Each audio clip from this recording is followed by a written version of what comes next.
નમસ્કાર મિત્રો, બધાને એમ છે કે બગદાણા વિવાદ શાંત થઈ ગયો છે, પણ નહીં મિત્રો, ખૂણેને ખાંચરે હજી ચાલી જ રહ્યો છે. સૌથી પહેલા વાત કરીએ તો મિત્રો, ગઈકાલે ભીમ આર્મી કે સંગઠન કે આગેવાનો જે કયો તે મિત્રો નવનીતભાઈને મળવા પહોંચ્યા હતા અને કહ્યું હતું કે જ્યારે જરૂર પડે ત્યારે અમે ટેકો આપીશું. તમે વિડીયો જોવો મિત્રો.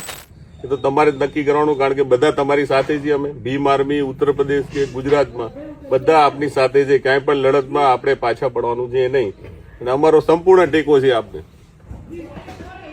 અને અમારા ભાવનગરના પણ અધ્યક્ષ છે વિપુલભાઈ બોરી છે, એ પણ સાથે જ છે ને. અહીંયા ટીમ પણ છે મોટી, અને આખા ગુજરાતમાં 34 જિલ્લામાં ભીમ આર્મીની ટીમ છે, બધા આપની સાથે છે.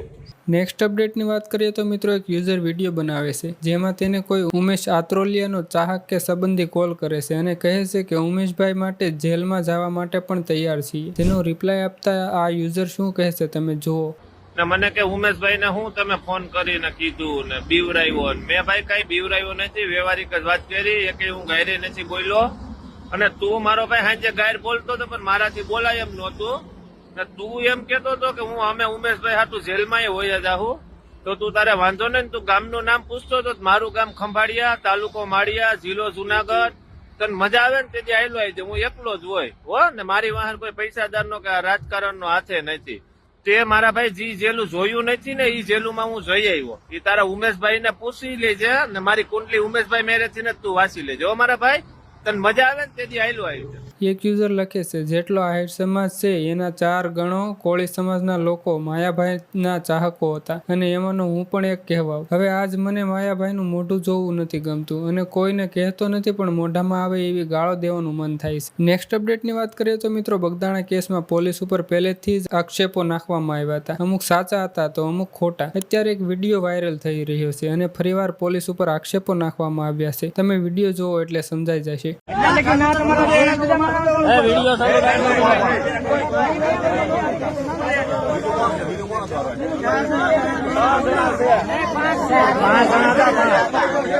વિડીયો ચાલુ રાખજો ભાઈ, બધા વિડીયો ચાલુ કરી દેજો.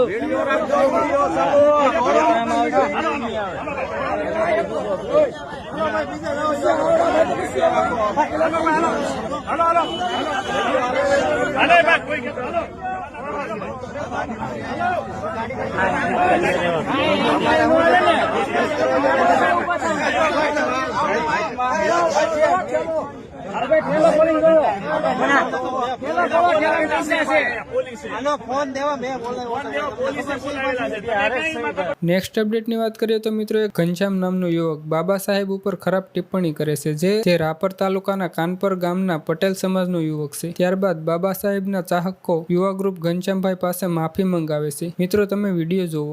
હું ઘનશ્યામ ધીરજી મણાત, ગામ કાનપર. મારાથી એક પોસ્ટમાં ગલત કમેન્ટ થઈ ગઈ હતી બાબા સાહેબ આંબેડકર વિશે, જે ગલત છે. આંબેડકર સાહેબ સમસ્ત ભારત સમાજ માટે પૂજનીય છે. જે મારાથી ભૂલ થઈ ગઈ છે એના બદલ હું સમાજ ચાહું છું, સમસ્ત આંબેડકર સમાજથી. અને જેને પણ મારા કમેન્ટથી દુઃખ લાગ્યું એમની માફી માંગુ છું. આજ પછી ભવિષ્યમાં હું ક્યારે આવી ભૂલ નહીં કરું.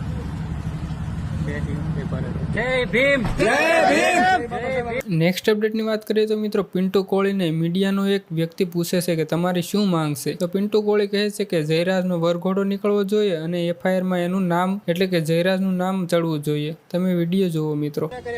હવે ઓલો વ્યક્તિ જણાવે છે કે મને આ વ્યક્તિએ માર્યો, એમ છતાં નામ વગરની ફરિયાદી લખે છે. તો આ કઈ રીતનો કાયદો છે?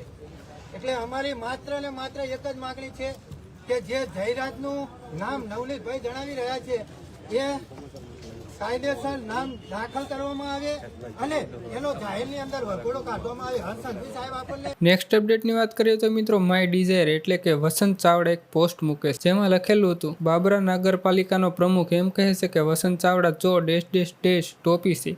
તો સવારે આવું શું નગરપાલિકાએ? જોઈ લેજે વસંત ચાવડા કેવી ટોપ છે. ત્યારબાદ વસંત ચાવડા જાય છે પ્રમુખને મળવા, પણ તે ઓફિસે આવતા નથી. વસંત ચાવડા શું કહે છે તે જુઓ મિત્રો. ત્યાર પછી કાલે એ ભાઈનો મને વળી પાછો ફોન આવ્યો ને એને એવું કીધું કે પ્રમુખ આવ્યા હતા, એને મને પણ શબ્દો બોલ્યા અને કે તમને ગાળું દીધી છે. એટલે એને મને રેકોર્ડિંગ મોકલ્યું. રેકોર્ડિંગની અંદર પ્રમુખ મને જેવું તેવું બોલે છે કે વસંત ચાવડા કે ટોપી છે કે આમ છે તેમ છે. એટલે હું અત્યારે સ્પેશિયલ એના માટે જ આવ્યો છું કે ભાઈ હું ટોપી છું નથી, તને કેમ ખબર છે?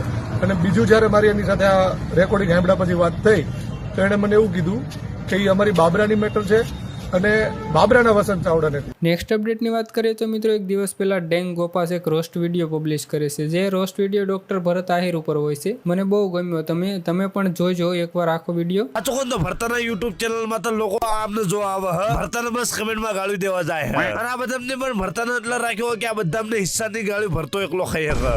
પછી કોમેન્ટ કરવામાં નિરાશ રાખજે અને બોલવામાં નિરાશ રાખજે. અરે ભરત કલેજા પોડકાસ્ટ ના અંદર તો તું કેતો હતો કે તને હેડથી કઈ ફરક નથી પડતો અને તું કમેન્ટ તો જોતો જ નથી તો આ ગાંગરવાનું કેમ ચાલુ કરી દીધું આટલું બધું. નેક્સ્ટ અપડેટની વાત કરીએ તો મિત્રો ઘણા સમયથી ધમુભાઈને વિડીયો નહોતા આવતા તો ઘણા સમય પછી એણે એક વિડીયો મૂક્યો છે અને કીધું છે કે હવે પછી વિડીયો નહીં આવે કોઈ દિવસ. તમે વિડીયો જુઓ મિત્રો. Hey guys, welcome back to my YouTube channel. બધાને મારા હર હર મહાદેવ.